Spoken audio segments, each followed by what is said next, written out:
Do you know that the human body contains about 78% water? Do you know how this data was once obtained?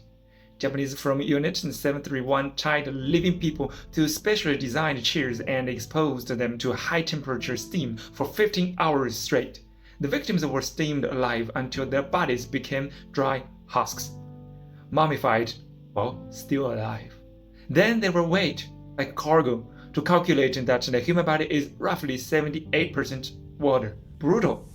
But this was just one of countless inhumane experiments of the Unit 731 to test how many bodies a single bullet could pierce.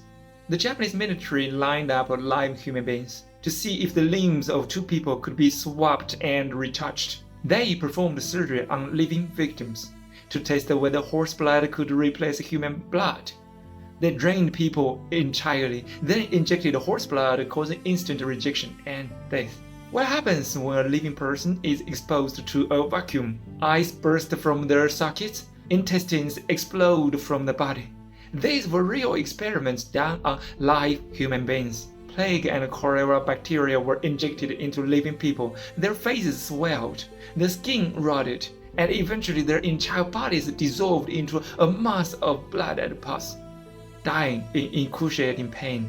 They even cut open the bellies of pregnant women at different stages just to observe how fetuses looked month by month. This isn't a horror movie. This was Unit 731. Only a fraction of the cruel experiment is known today. One infamous case tried to answer, what is motherly love?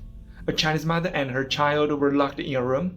The floor was gradually heated. The Japanese wanted to see if the mother could sacrifice her child to save herself.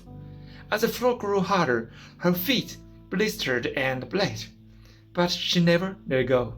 She raised her child above her head, holding him high until she was burned alive. Her arms never loosened.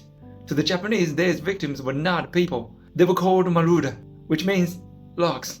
Look up Unit 731's crimes against humanity. You'll be stunned into silence and tears. History must not be forgotten. What if the Japanese rule the whole world? We all will be the Maruda. Beware, humanity must never repeat this horror. Even the IDF today can't compete with the Japanese.